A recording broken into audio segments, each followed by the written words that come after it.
Don, how are you? I'm doing great. Where are we living right now? Where are you? I'm in Columbia, South Carolina, where it's pretty hot, pretty humid. Um, but I'm enjoying being home. Yeah, yeah. So I know that the intro that I just read is gives a nod to how much you've done. And so I just want to start off by saying congratulations on everything. Like you're one of the rare few that have really blazed the trail, and the rest of the folks that get to look at what you've done to say, "Ooh, how?" And so that's what I want to focus on this conversation. Like you have created something that is hard to get my arms around because you've had so much success so often. And so I can't ask you the question how. Like it just doesn't. It just doesn't quite work like that. But if we could just set a little context up quickly. Where'd you grow up? What was it like? Well, I grew up in Philadelphia, North Philly, specifically in the housing projects called the Raymond Rosen Housing Projects. And the housing projects was, when I grew up, it was comprised of a circular, like row homes. And in the middle of that circle was a big field where it was big enough for a softball field, a baseball field. We created a track. And then it was a basketball court. So it was huge field and it was just space. But there was a fence for a baseball field. And then it was just in the basketball court. And then it was just wide open space. And then looking out into the field were the start of some high rises. And if you grew up in the projects and you lived in the row homes, we thought we lived in like suburban America, because the high rises were filled with some of everything. You could smell the urine as you get on the elevator to or walk through the halls or get on the elevator. You can encounter anything in the high rises. So in the row homes, we had three rooms, small kitchen, small living room, small dining area, but it was like your own home. And I thought we had a lawn.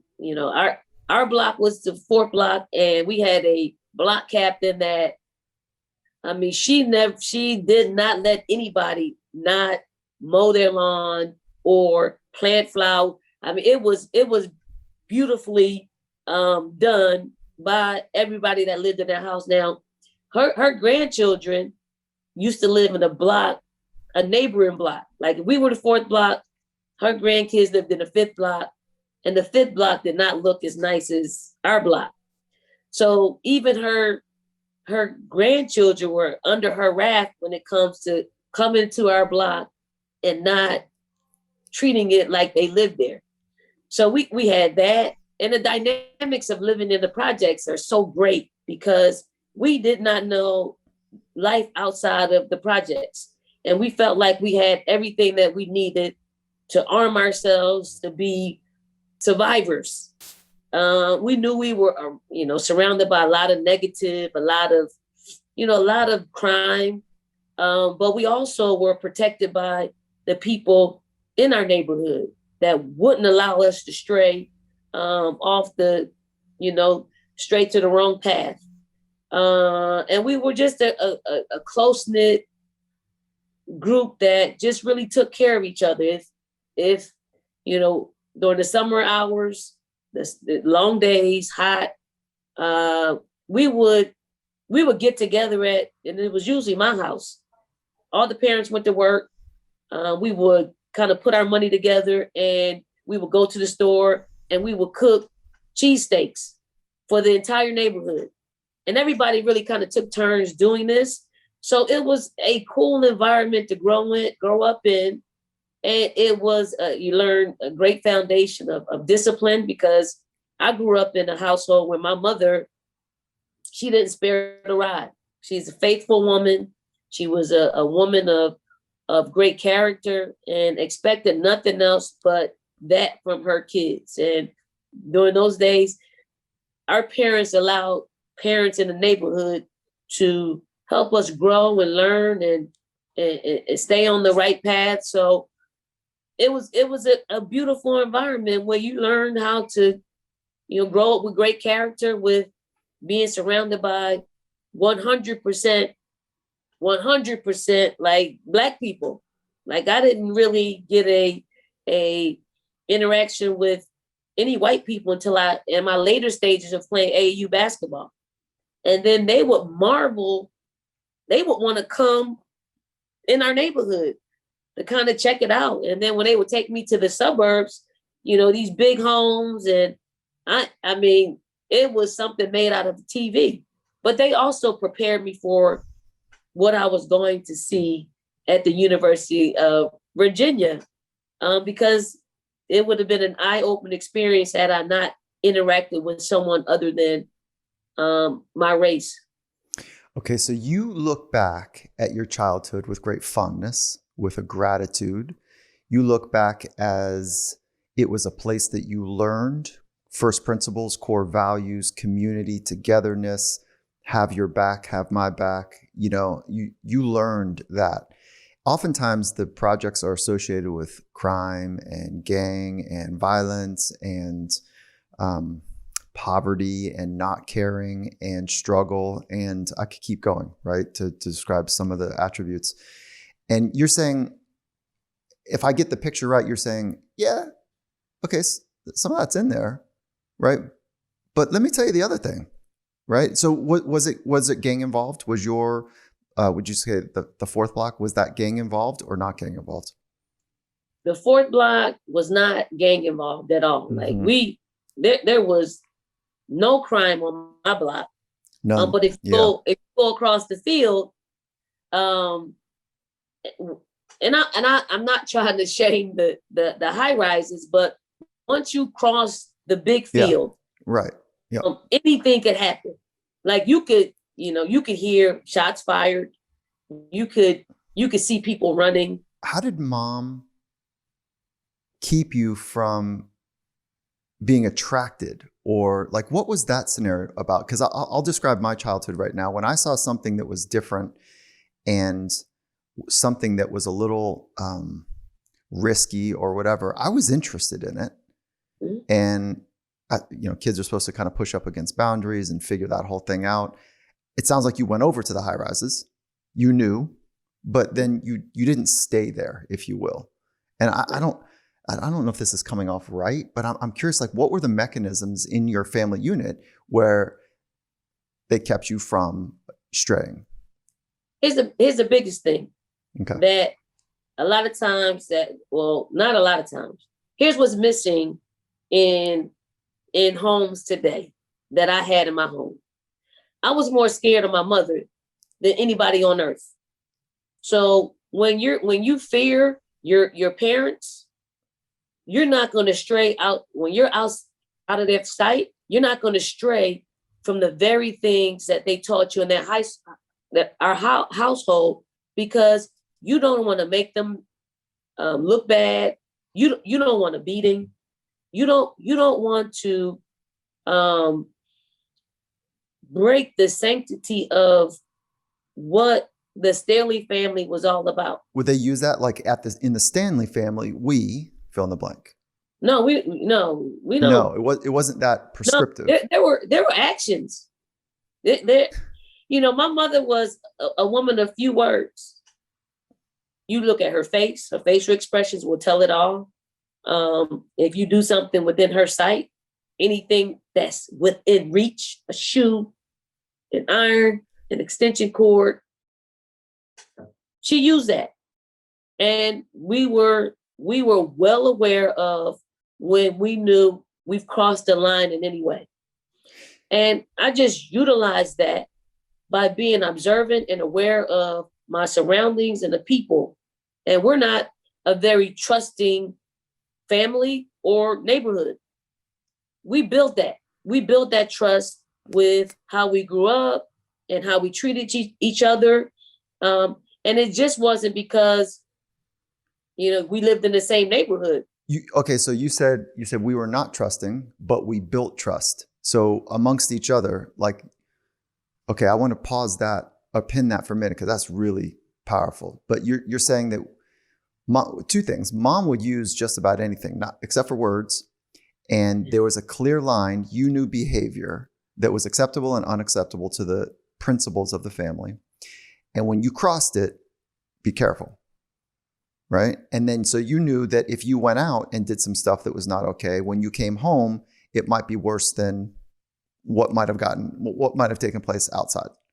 Bingo. Yep. Okay. You grew up afraid of mom.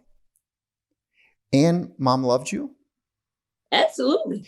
Okay. So how did those two work together? Because I know you as a coach of being like a disciplinary, like an authoritarian. Like listen, if I played for you, I'd be like, ooh, like you're going to bring something out of me, right? You actually wouldn't.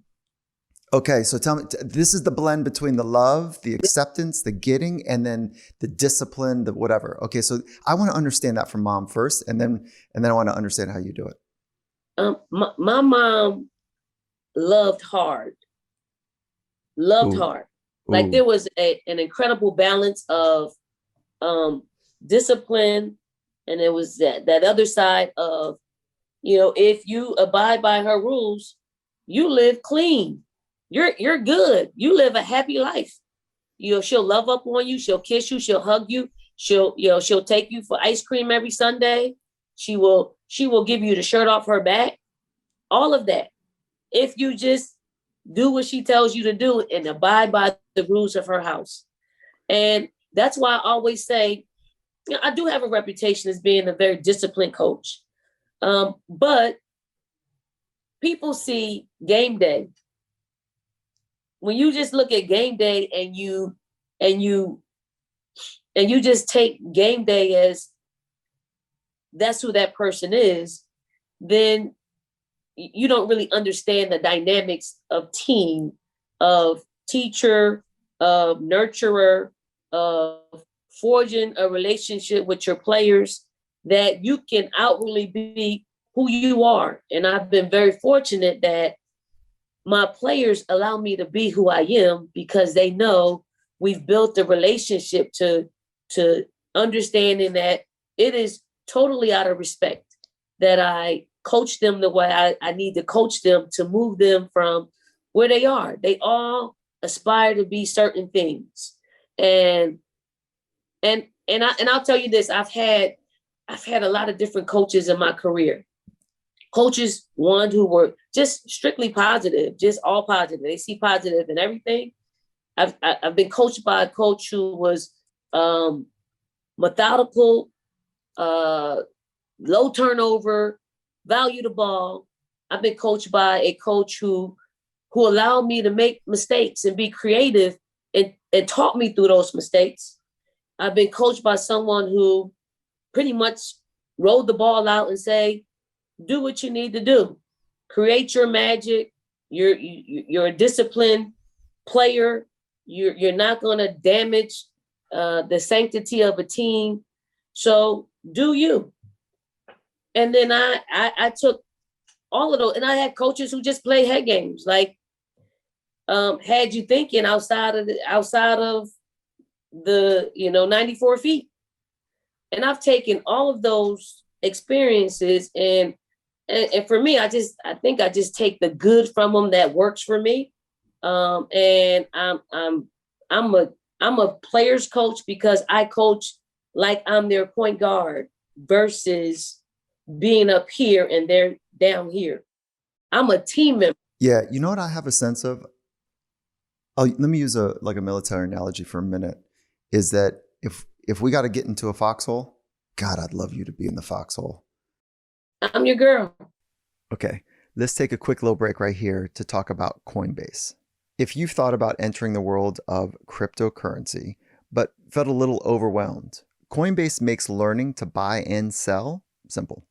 So Coinbase offers a trusted and easy to use platform to buy, sell, and spend cryptocurrency. So they support the most popular digital currencies on the market and make them accessible to everyone. They also offer portfolio management and protection, learning resources, and a mobile app so you can trade securely and monitor your crypto all in one place. Millions of people in over 100 countries trust Coinbase with their digital assets. So whether you're looking to diversify or just getting started or searching for a better way to access crypto markets, start today with Coinbase. For a limited time, new users can get $5 in free Bitcoin when you sign up at coinbase.com/finding mastery. Again, that's Coinbase, C-O-I-N, coin, base, B-A-S-E, coinbase.com/finding mastery for $5 in free Bitcoin. And this offer is for limited time only, so be sure you sign up today. That's coinbase.com/finding mastery. And Finding Mastery is also brought to you by Aura. Aura is a wearable health tech company that delivers personalized sleep and overall health insights to help you go into each day rested and ready. And so Aura measures heart rate variability, heart rate, respiratory rate, skin temperature, and a bunch of other biometrics. And they do it all from your finger. And that's one of the key differentiators, is that they have their technology reading through a ring that sits on your finger. And so I've had a handful of conversations with their lead scientist. And not only do I love their form factor, but way more important to me is I am bullish on their tech. When it comes to tracking HRV, I want to make sure that I'm getting the most dependable data possible. And I found that Oura Ring to be one of the most accurate wearables that's available right now. So how do I use it? First thing in the morning, I go through a quick little routine, and I do that routine. It's a 4-step process that I do, and I do it while I'm still in bed. And basically that routine is just for me to calibrate, to check in to how I'm doing, and to wake up particular parts of my brain and my mind that are important for me to wake up. So there's some gratitude work, there's some breathing work. And the next thing I do is I grab my phone and I check into Aura to see what the feedback loop that they're providing is. And one of the things that's really important to me is HRV.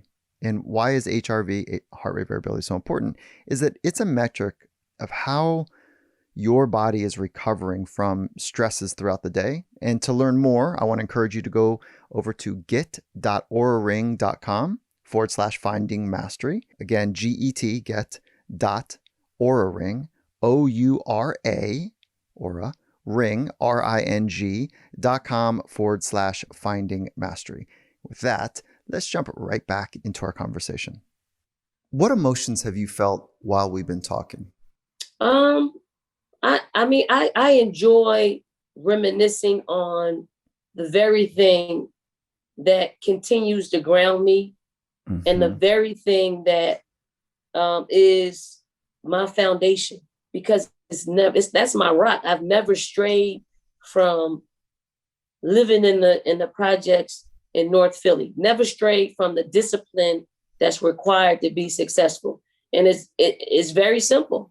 Discipline is being able to, in the moment, not do things that you want to do things that created the habit for you to have the temptation not to. And I just, it's a simple math life equation that I just try to teach our players to. If you have a certain level of discipline, and my favorite quote, and the quote that I live by, is the disciplined person can do anything. And a lot of times people don't understand that you could be disciplined to something that's positive and that can help you in your life. You can also be disciplined to something that's negative and be as good, that's having a negative impact on your life. So I do have to be specific when I say those things, because there's a big difference that will take your life and your career one way or the other. Yeah, you hear the phrase like, if that person was half as creative on cheating and getting over and just do the work, they become president, CEO of whatever. Yeah, okay. So I would love to learn discipline from you. I believe that is the first principle that you own. You've got your arms around it. I don't know if I could learn. I don't know this yet. So maybe this is going to be fighting words. I don't know if I could learn coming from a place of abundance. And so these might be fighting words. And so I don't want to fight about it, but okay, I want to tell you a story here is if you're trying to shape an athlete from scarcity, desperation, or from abundance and let's go abundance or desperation, like one of those two. I think you came from scarcity. Mom came from a place of fear. I don't know if you do or not. That's why I'm not sure if I would be able to learn that from you, because you've experienced so much. You have abundance. I believe that you have love, deep love in your heart. When I look at your track record of the decisions you made to go back to be around mom, to go back to be around dad, right? To name your house after mom. I believe love is big for you. So I don't know if I'm touching a nerve, but I would love to know if I could also learn the approach from abundance. A great question. It's a really great question. And I don't know the answer to that question because that really hasn't been my experience. And right. Your experience is the very thing that shapes you. Now, I will say this. I think over the years, I have an abundance of things that have shaped me because of my successes. And I don't put the cart before the horse when it comes to thinking that I don't rely on my successes at all. At all. I get that. I totally get that for you. Yep. So everything that I go into wanting it to be as simple as possible. As simple. Teach simple. I think I'm a master in basketball. For the time that I put in, I think I'm masterful when it comes to knowing certain things on the floor. But that doesn't make me a great coach because I know more than other people. What makes me a great coach is I know how to meet people where they are, to take them where they need to go. So that means if a player, let's just say a player had a learning disability, but they're a great player. Like I'm watching our freshman class, trying to figure out all the newness of how we teach basketball. And we teach basketball. We start to the simplest form. We go to a basketball stance. How elementary is that? How campish is that? But every single year, from year 1 to year, I'm starting 22, we start the same exact way from a defensive standpoint. The same way from a defensive standpoint. And by the time someone's a junior or senior, they're bored with it. And you get bored with being disciplined. Like it's a boring place to do something over and over and over, the same thing, the simplest thing, over and over and over again. I see the spectrum of the newbies who have no idea what we're talking about, to the juniors who look like they've done it all their lives. And then the seniors who are just completely bored with it because this is their 4th or 5th year that they have to do this. And depending on how quickly the youngsters grasp it, we can move forward. Okay. So from discipline, if we're not careful, we become rigid, right? There's like over discipline is like, this is me speaking about me in my life. Like if there's too much discipline, there's a monotony to it. There's a boredom to it.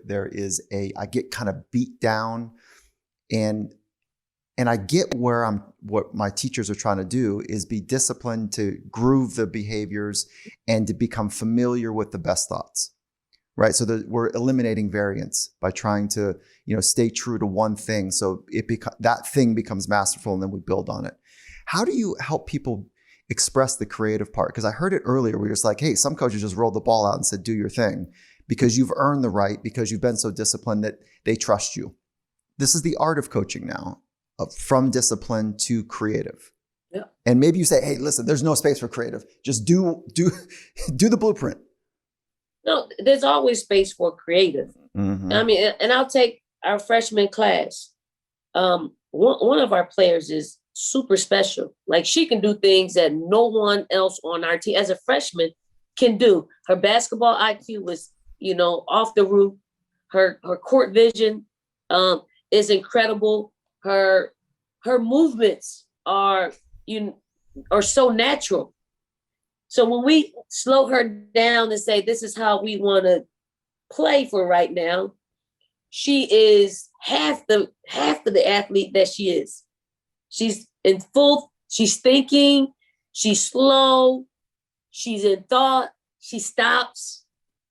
So you have to communicate. This is very new for you.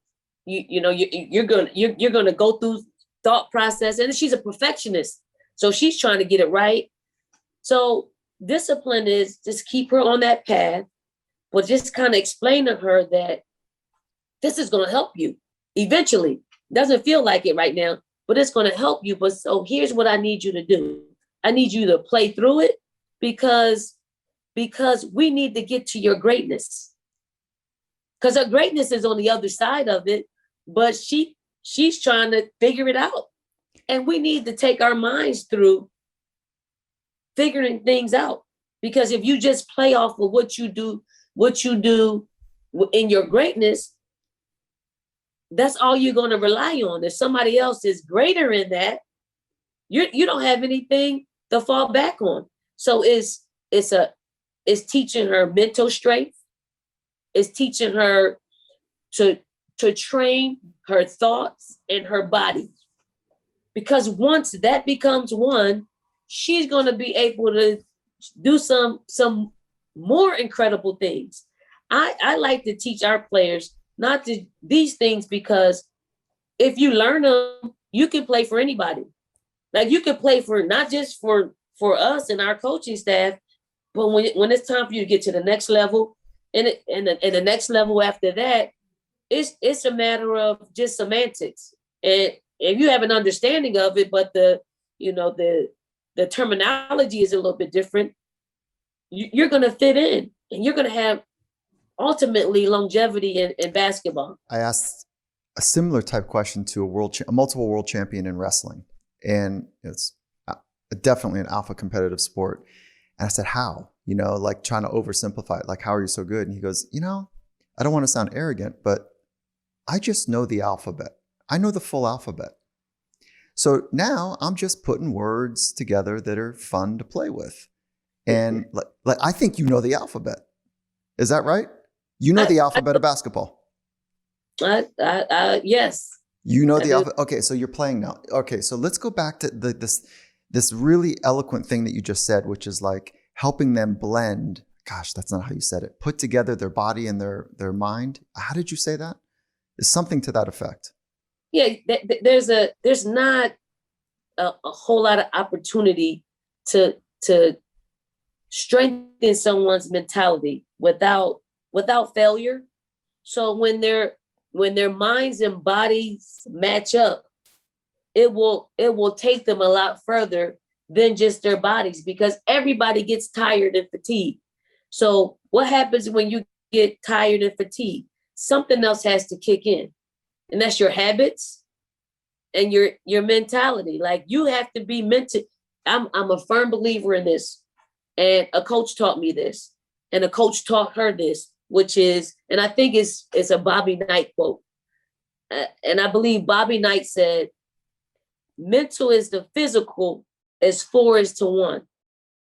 And it took me a while to really understand that.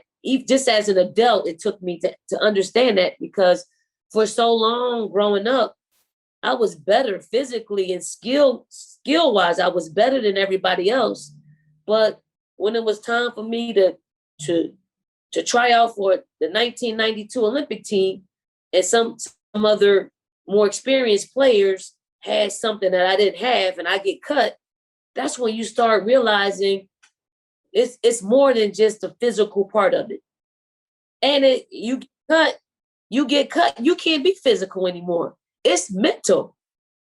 It's mental to get over, not being able to do something that you work so hard for. How about that? Is that, yeah, if you really want to do something special, you're going to face challenges. Those challenges are not physical. At all. How about At all. Right? Yeah. At all. And those challenges happen on the court. They happen off the court. And the same internal strategies and skills will hopefully be available both on the court and off the court. So 4-1, how do you go about this 4-1 ratio? I don't get a sense. This is going to hook back around trust, right? Like I think if you're going to bring somebody into your team, you're probably going to start with like, well, let's see what you got, like a professional, like another coach or whatever, or a sports psych. And that you got to earn trust with you, because that's a strong framework that you come from. So do you bring anyone in onto your team to help with, let's call it mental imagery, meditation, goal setting, self-talk? Do you bring anyone in, or are you a couple steps ahead and you are teaching your athletes? I don't in that regards. I do in team building, life skills. I do believe there you have to have different voices, because your players can tire of your voice. And that's probably why I don't talk a whole lot. Like I'm not a talking coach. Like I talk when I feel like what I say will penetrate our players. I mean, there's Mom, right? What's up, Mom? She's coming through. I my mother's child. Like the older I get, the more I'm mom-like.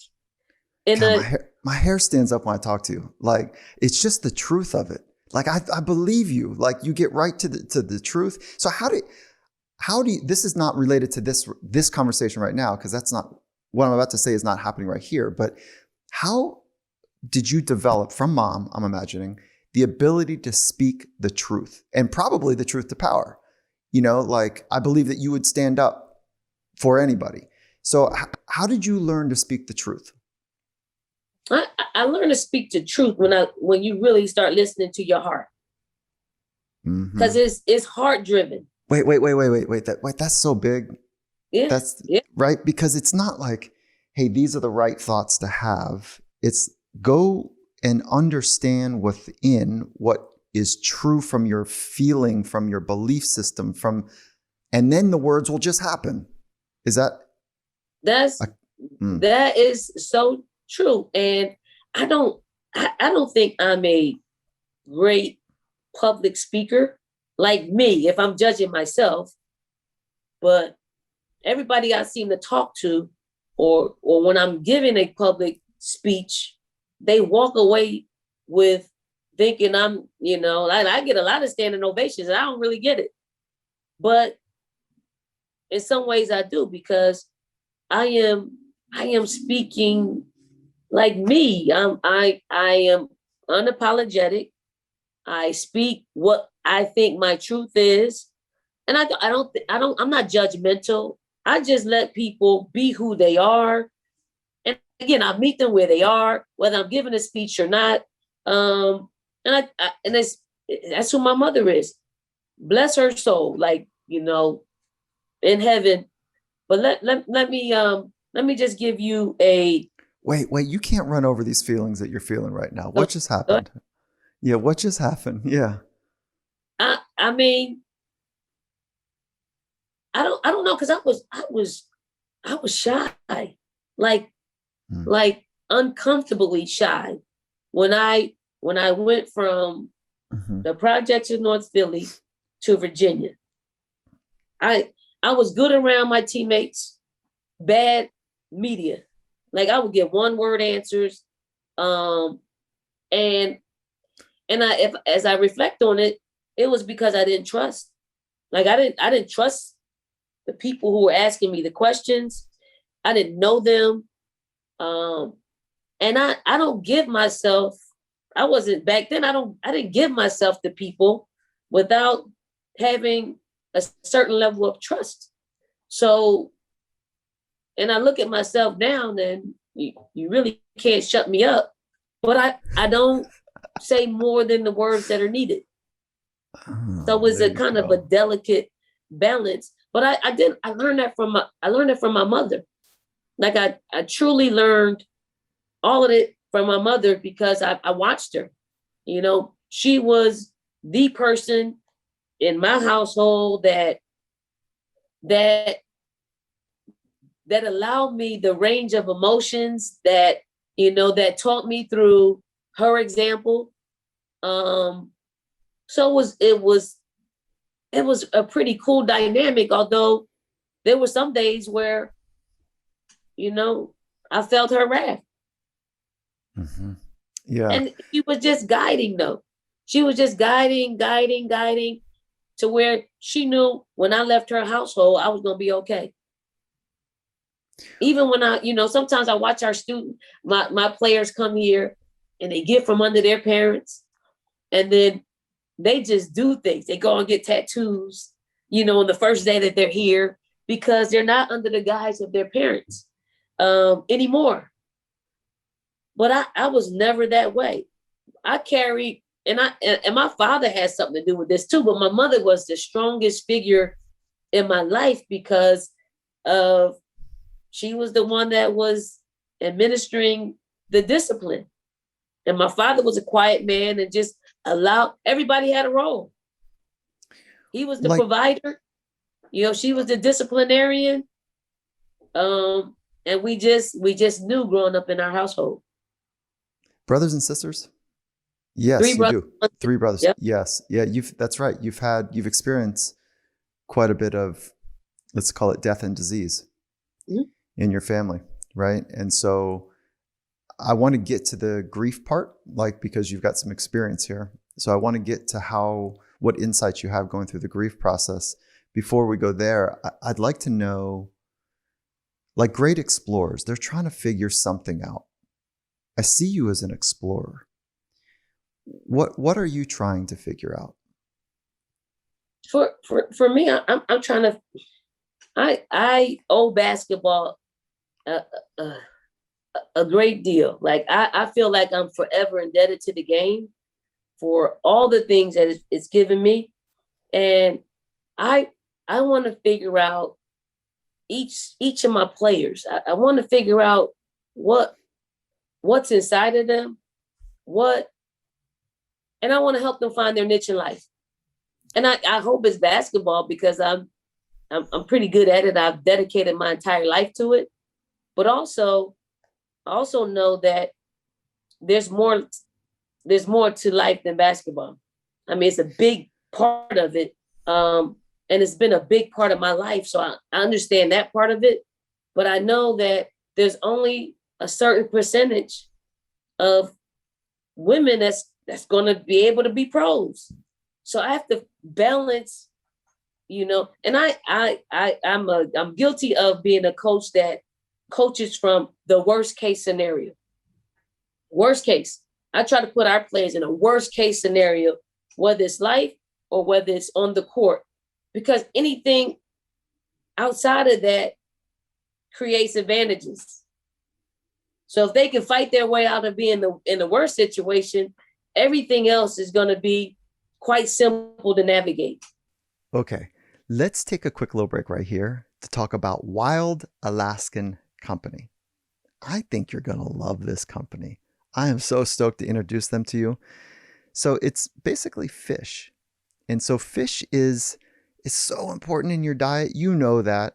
You know, it's just a great way to get omega-3s and protein. But sometimes the seafood counter, it's a little overwhelming. Which fish tastes the best? What type of cut?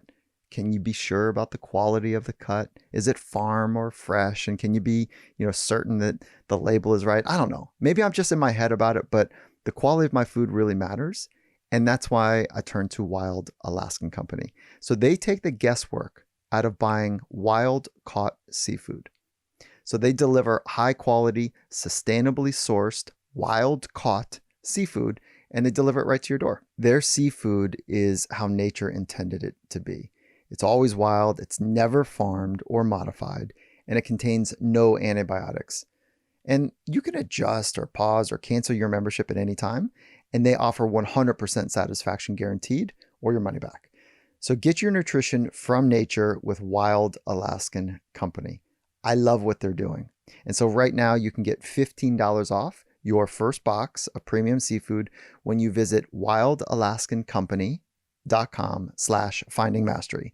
So that's wildalaskancompany.com/findingmastery for $15 off your first box.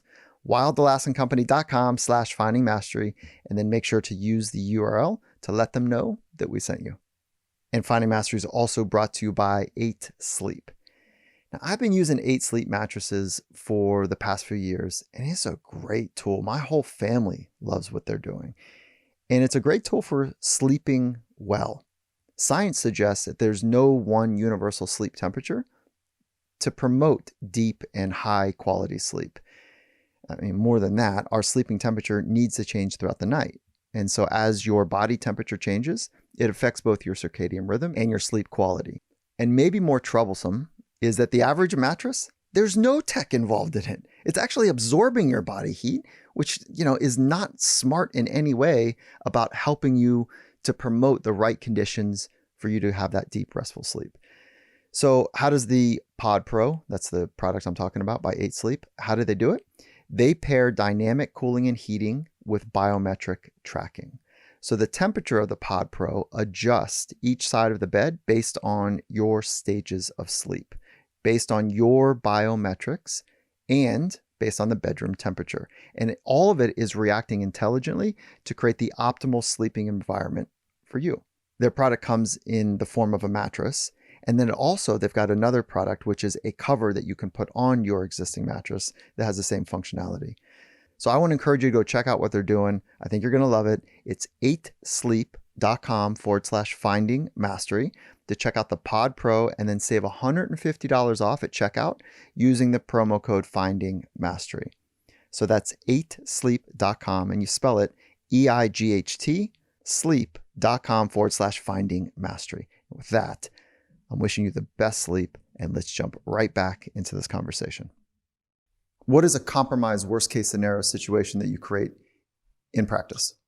So in practice, if we're going over a press breaker, right? Mm-hmm. I'll put them in the corner furthest away from the basket, right? And they're double teamed, right? You get out of the corner, you're going to create a transitional advantage. But getting out of that corner is hard to navigate. Mm-hmm. Whether it's, pass fakes, whether it's pivoting, whether it's jump passing, there is a lot of skill set and thought that goes into how do I get myself out of this situation. And once they do, they'll appreciate getting out, because the reward is at the other end of the other end of the court, where we're scoring with ease. There's an apt metaphor for life there, which is to put yourself mentally in scenarios that are going to be difficult and work through those. First, maybe it's on paper, maybe it's role playing, maybe it's practice in a boardroom or whatever, but to at least have an idea about how things could go wrong, and not just stay there, but have the idea of what could go wrong or what could be hard, and then to practice inside of that to sort it out. There's an apt metaphor for life there. Yeah, but for me, I'm my very best when things aren't going well. Like I don't like when everything's comfortable. I don't like being in that place, because you tend to let your guard down. So how do you let go of control? That's where I was going to go with you, because I see that you've got a command of yourself, and what you're just describing here is like when it's unfolding and unpredictable and it's a bit chaotic, I'm at my best. But you keep your guard up. Tell me about that, because there's a vulnerability required to take risk. So how do you, and listen, your track record speaks for itself, like you go for it. So how do you do that and not like lose control, if you will? Because I think that's what people are afraid of, is that if they take a shot, they take a risk, they do something that is kind of breaking the rules or whatever to sort it out, and it doesn't go right, that they won't be able to handle the downstream effects from it. I think my approach is I'm in the space of operating. What would you do if you knew you wouldn't fail? It's really powerful. I get confused with it. So help me. I understand it. I understand it, but I get caught in a loop there. I don't get rattled. Like oh, that's where you take that. Okay. Yes, I don't flinch. I don't flinch. I don't. In games, if our opponent goes on a 10-0 run, most coaches are like, quick. Right. So, but you have to assess, because a 10-0 run doesn't mean that you're not taking good shots. It doesn't mean that you aren't defending the 10-0 run. It's just they made a better play. You made it hard for them, but they just made a play. And if you're taking good shots, they're going to eventually fall, and it's going to balance itself out. All right. So you're looking below a level. You're not getting caught up in the scoreboard. You're like, are we taking good shots? Are we in our right defensive posture? Are we making good decisions? If we are, it's going to work out, because what else can we do? Right. Is that where you come from? Like, yeah, what else can? So I've seen that you really like the concept, the framework, control what you can. Yep. Like, so you focus most of your efforts on controllables. Is that fair to say? Controllables, yes. Yeah. I think you've mastered them. I go a step further than just for you. Like when I listen and I watch, that you're not just trying to control them, you're actually trying to master the things that are in your control. And I think you're probably trying to teach that to the athletes you're coaching. So what are the things, let's be super academic here. What are the things that you focus on that are in your control, that you're helping others master? Attitude, that's one. 100%. Communication is huge. Like 100%. Top of my list is to be able to communicate. And for me, communication is that some young people really don't know how to communicate appropriately in different situations. I don't care about that.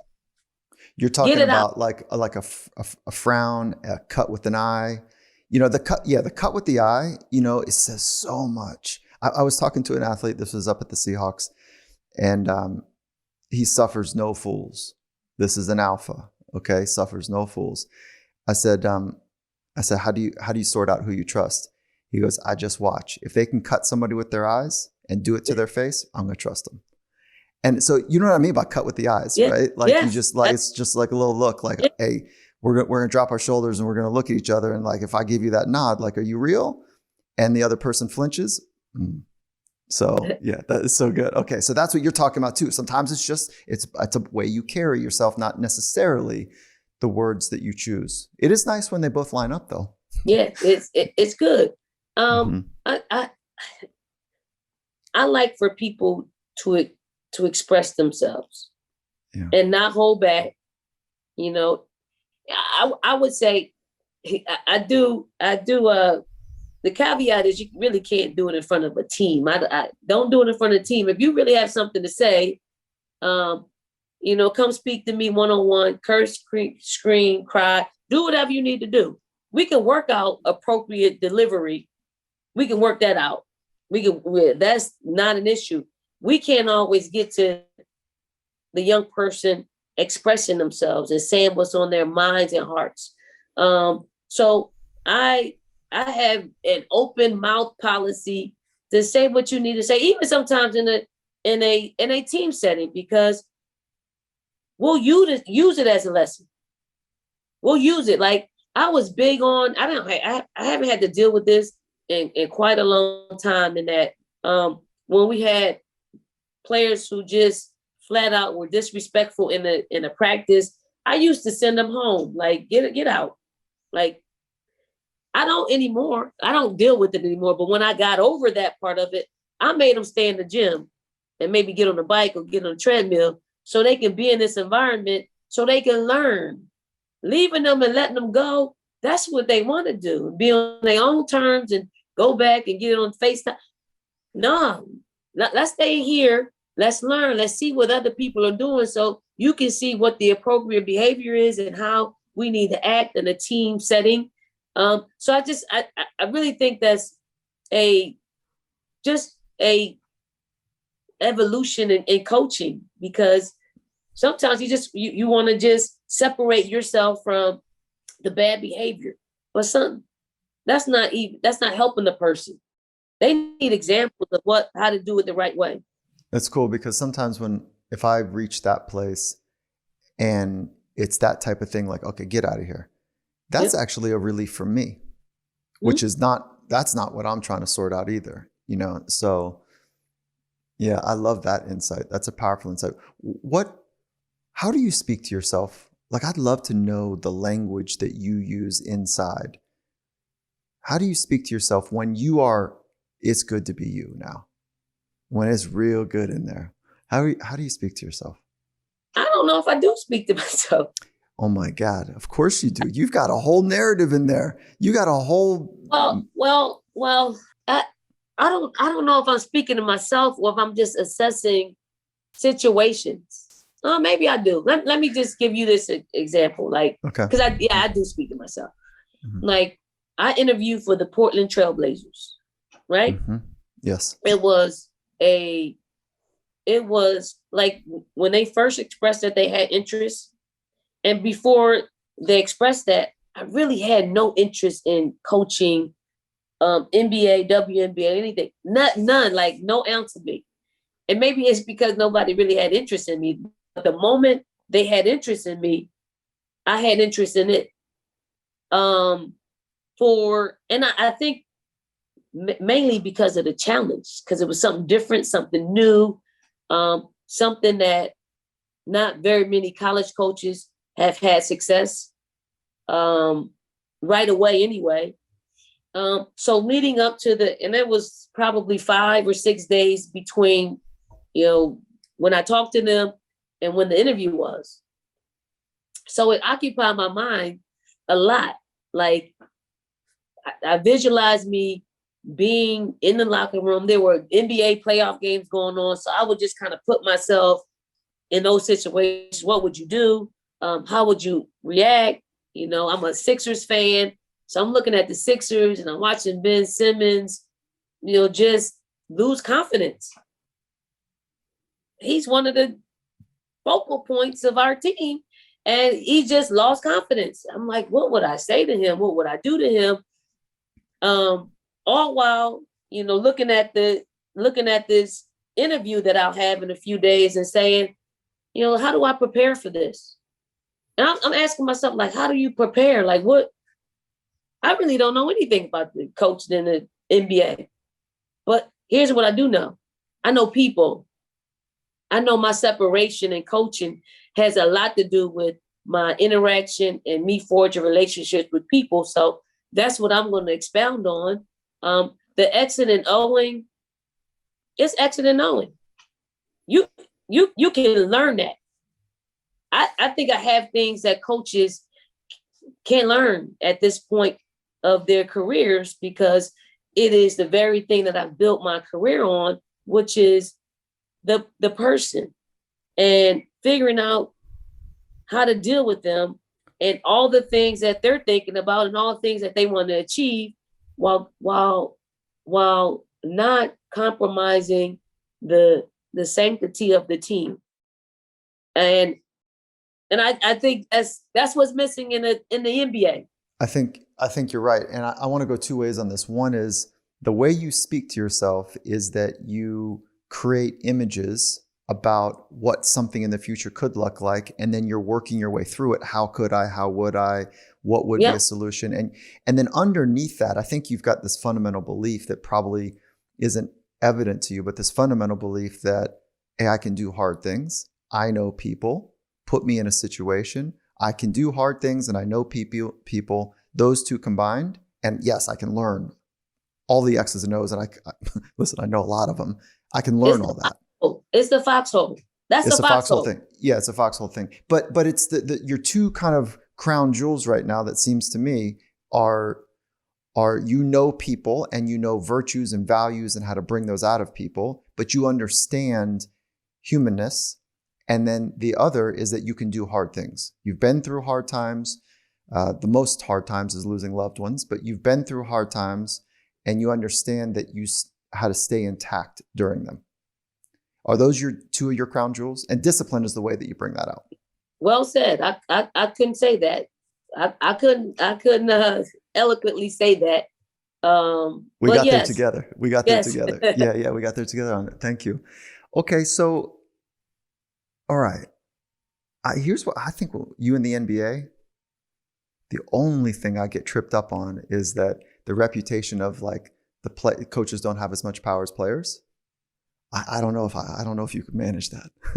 Like you're going to have a command. You're like, here. They'd be in it for a shocker. How about that? Here's what I think about NBA players. I think they want to, they want something they can believe in. When they can look good in it and they have an impact on it, like the stars are the stars. And there's a pecking order when it comes to NBA teams. Where I think I'm really good at is I certainly would let the stars be the stars, but it's the other people, the people that sitting, at the end of the bench. You have to bring value to them. You have to allow them to see value in themselves and the team without playing as many minutes as they want to play, but still bring value to them. And that's a role that, from the outside looking in, and then talking to the Portland Trailblazers, it was a big part of how do you discipline the superstars? How do you keep the culture of a team while holding them accountable to behaviors that are detrimental to the team? Yeah, I'm right there with you. And what practices do you have? It's really simple. It's you have to forge that relationship with each and every player, and you have to manage that. Whether it's, and again, I go back to my point guard skills. I know I'm the coach. They know they're the superstars. They know they're the role players. So what I would do is it's just communicating. It's frank conversations. You'll figure out how they like to take in information, because ultimately you want them to be who they are while respecting the whole sanctity of the team. And if you look at the whole evolution of a basketball season, the more you win, the tighter you get. It is like, look at the Phoenix Suns. They're tight. They're playing for a purpose, and that purpose is their coach. And the tragedy that he went through, they're playing for a point guard who's never been to an NBA Finals and never won a championship. They got a young star who is having the best playoff series of his career, and comparable to other ones, the best in probably a long time being a young player. So you look at that dynamic, and then everybody else, you see all the players who don't even play, they're in it. How do you create that in the preseason? And then during this, and hold on to it during the season and create the momentum you need to win a championship. You do it by communicating and creating a togetherness and addressing when things occur. Like, I believe that success has a certain look, a certain sound, and a certain feel. And if something doesn't look, sound, or feel right, you got to address it. You can't not address it, because you're just allowing it to grow. And when you allow it to grow, it starts seeping in, and it becomes a bigger problem to overcome in a season. And you'll go through things that would take a 5-minute conversation, but yet it's grown to a month, to 2 months, and now you're not only just trying to win basketball games, you're trying to dig yourself out of what's happening with your team. Sometimes people will sell a virtue or a principle for a short-term win, or they'll sell it for avoidance of uncomfortableness. Right? It's those two Absolutely. things. Yeah, Absolutely. and I'm on the record saying that values and virtues and all character traits, whatever you want to call them, are they're cheap until you have to pay for them. Yep. And then they get really expensive. And they're not yours until you pay for them. They're not yours, So, you are relationship-based, developmentally minded, and completely authentic. I think you go into any room, any coaching environment, and be an absolute agent for mastery, for brilliance. And you had said that one of your missions in life, that's my word, not yours, is to help unlock the greatness in others. I think you do it by having a true, authentic commitment to development and relationships, those two. How do you help people see what's possible? Or do they show it to you and you just play it back to them? I just have a real insatiable desire for the process, desire to help people through their process. So do I see it? I don't see it in all of them. They don't show me.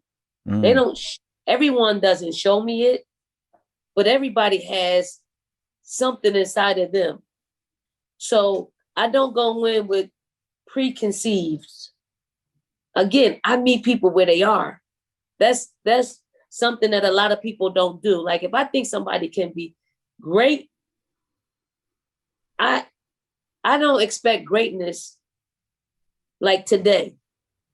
It's a journey.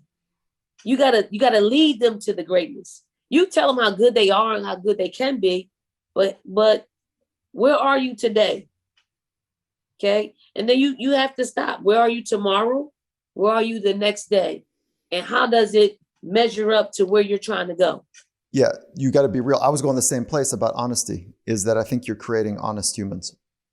They don't always like it though. I understand that. They learn to like it and respect it because they see the growth. Now it's hard when they don't see growth. It's really hard when a young person doesn't see themselves getting better. But then you have to act. You have to show them. Like, sit down with them. Hey, this is what you were doing like 2 weeks ago. You're not doing that anymore. Even a little bit, or you're not doing it. You're doing the same thing. You get worse. So let's figure out how we just get better. And there's buy-in to that. There's huge buy-in. And I also think that creating an environment where others are on that same mission to be great. Because if they're not, the synergy's off. Somebody's going to pull somebody away from their growth and their path to be great. And for you, is greatness measured externally or internally? Or is there some sort of hybrid between the two? Because you have all of the accolades, 3-time Olympian, gold medalist, like you've got fill in the blanks, it keeps going. But when you think about greatness and then a togetherness of greatness, I don't want to sound Pollyannish when I say this, because I've experienced this, and we won everything we won the Super Bowl through this method at the Seahawks, which was a full commitment for people to operate at their upper limits on a consistent basis. And we thought we might win, but it was almost like an afterthought. It was really, the commitment was to work at our very best collectively together towards our upper reaches day in and day out, recover as if it was the thing that mattered most, so you could go do the other thing that mattered most, which is work your ass off the next day together. So it really, when I say this, and not be Pollyannish, is, are you committed to people working towards their very best, or are you committed, is greatness building a dynasty where you win over and over and over again? For me, it's the people. It really is. Shocker. Shocker. Yeah. It's like you have to build a culture first. Like Culture of you have to build a culture of players having the synergy to be great every day and to compete every day.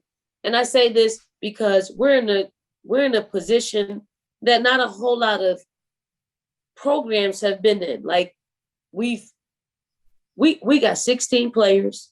I believe 11 of them are like All-American high school players. 11.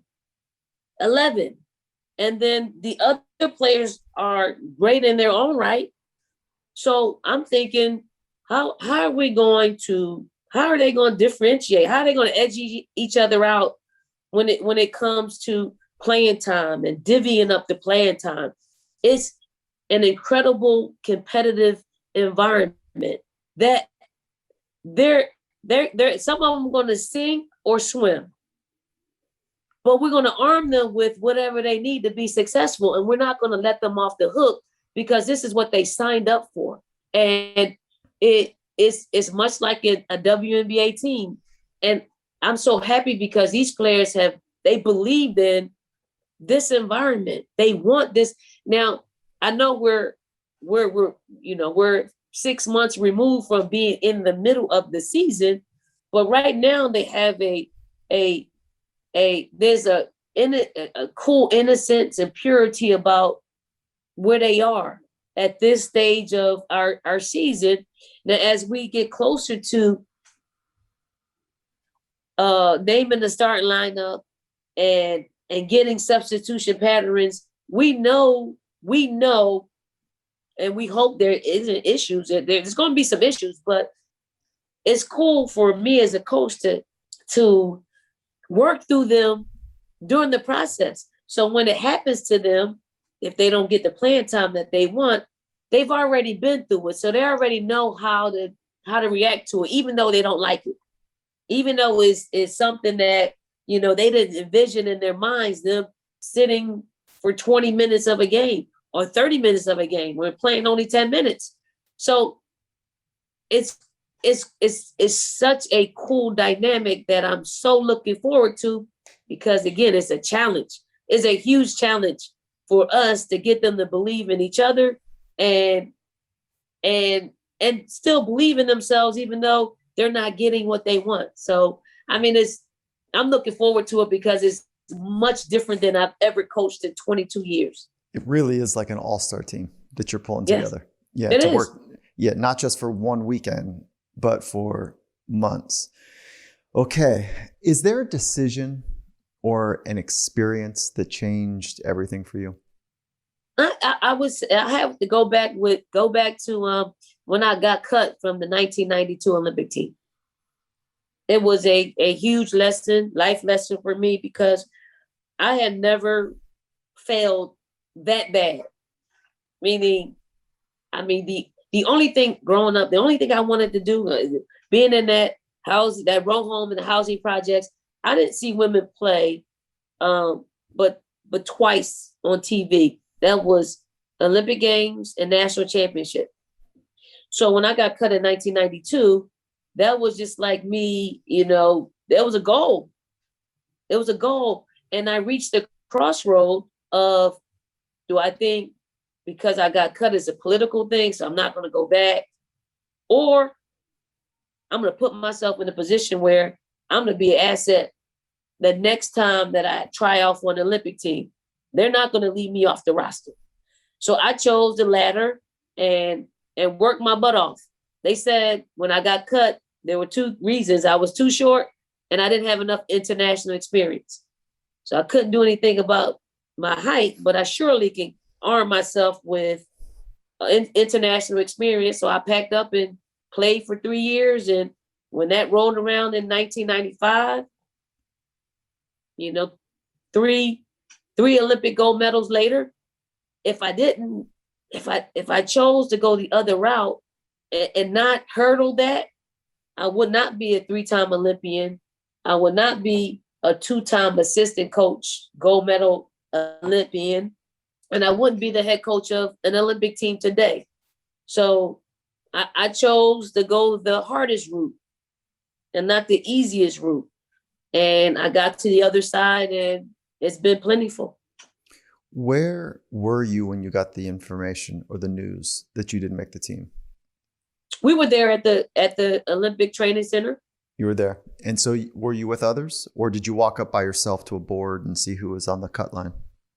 No, they brought you in one by one. One by one. Okay. One by one. The committee members, and they tell you whether you made it or not. And how old were you? I was 22 years old, 1992. I was college player of the year. That's right. The best player in American basketball, for college. And so when you were walking in, did you have a sense that you didn't make it? Or did you think like, oh yeah, no, I'm a winner? I thought I played well enough to make it.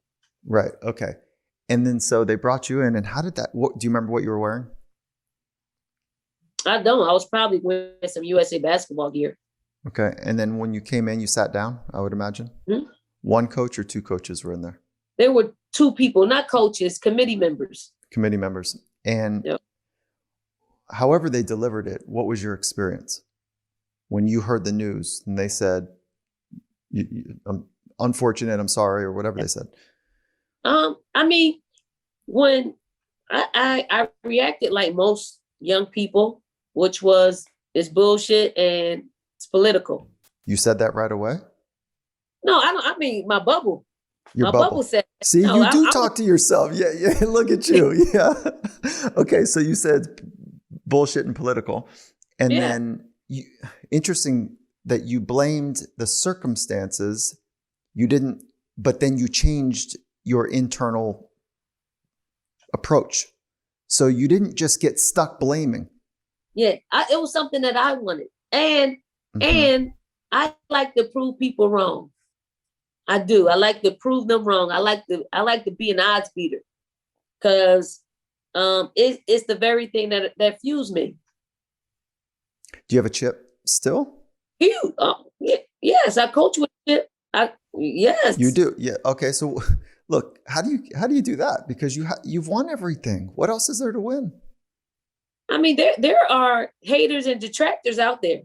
I know. I was hoping you go there. I was being silly with that because you've got lots of press on you, like amazingly favorable press. But then you've got like press that is, I would imagine, hard to read. But maybe you don't read it.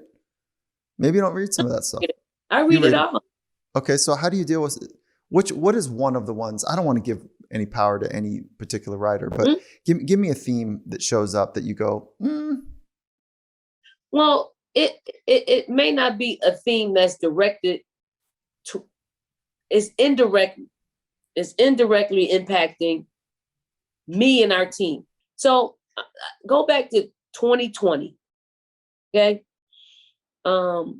women's basketball. The decision makers of women's basketball decided that they were going to push Sabrina Ionescu the whole season, which, don't get me wrong, probably one of the greatest college players ever to play the game, and deserving of the spotlight. Beginning of the year, she's coming in. They went to the Final Four the previous year. She's got triple doubles on triple doubles on triple doubles. There's room for her to be celebrated, right? Same year, we lose a game in November, and then we never lost a game since. And we ended up somehow they lost, and it was kind of swept under the rug. But we were winning, and we kept getting this momentum to compete for a national championship. Now, at this time, you have to understand that we're a predominantly Black team coached by a Black coach. And the narrative never shifted. They never pivoted. They continued on with this narrative. And I'm wondering why. And I didn't really say a whole lot during that time because I didn't want to be a distraction to our team. But I'm reading, I'm looking, I'm keeping notes, and then the bottom falls out, right? Yeah.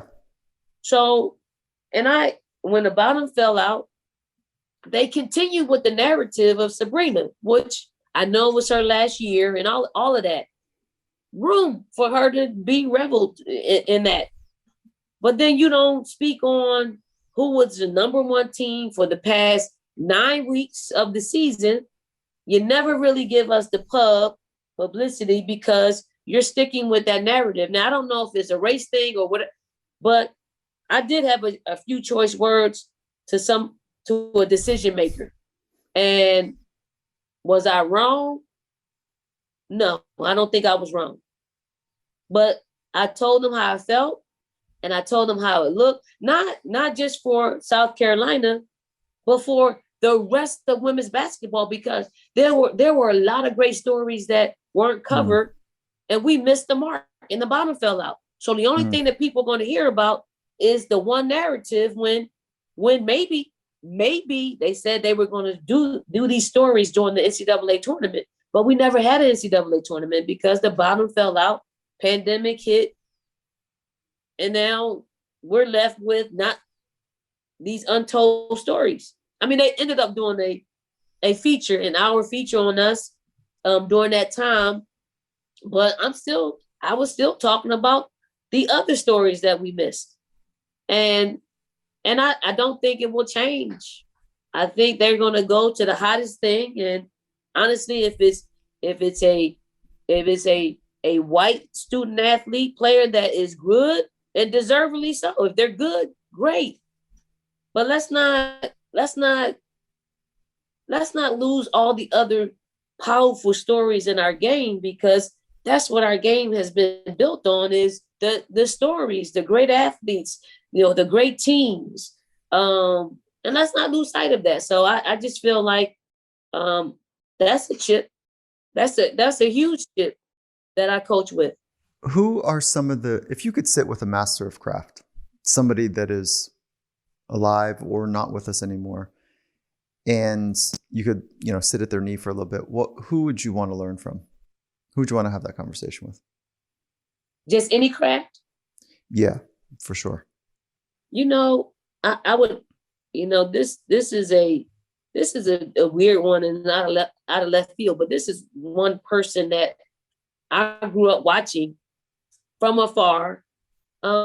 It's Princess Diana. I've always had I know. I always had something hearing about what she does, what she did for young people and the underprivileged. I just really found her fascinating. And if you had one question, I don't like being a reductionist, but there's something fun about it sometimes. But like, if you had one question. If I had one question, I would ask her what she would do differently to impact a mass of people. Because one person can really change how a mass of people think and operate. And when you can impact lots and lots of people, I think that's the most powerful thing in a positive way now, because we got somebody that can impact a mass of people in a negative way and find ourselves where we are today. Not to be political. Yeah. Okay. How do you finish this thought? It all comes down to beating the odds. My vision is to help as many people as possible. I believe that there is a God. Mastery is having an understanding of the good, the bad, the ugly of a craft, and being able to explain it to anyone. I am my mother's child. Love is exceptional. You feel all that, don't you? I do. Yep. Dawn, I've loved this conversation. Same here. Very different than the podcast I've been on. I've learned a whole lot, and I appreciate you just sharing your expertise and helping me realize really the power of me. Because sometimes I just don't stop. I don't stop to figure things out. I just continue to go and try to help people as much as possible. Well, I thank you. This has been fun and meaningful and a joy, and it's everything I hope for, in this conversation. And I don't know what this is worth, but so I spent about a decade inside the NFL working with a team, the Seahawks, as I mentioned earlier. You could run that team. You could run a team. Coach Carroll's doing a great job. I'm not saying it like that. And I think about like that alpha male environment, and like, how tall are you? 5'6". Yeah, you're running that team. Like, so I'd love to do that with you. Like, can you imagine? You could, and I bet you don't know much about football, but that is so secondary because you get a great offensive coordinator, you get a great defensive coordinator on the X's and O's, and you pick it up quickly. It's not, you understand the language of humans, and you understand the language of high performance. Like, what a thought experiment that is for me right now to imagine you doing that. Hey, listen, thank you. If there's anything I can do to ever help you along your path, I'm honored to have this brief time that we've shared. So I'm grateful for it. And honestly, thank you very much. Thank you. Appreciate it.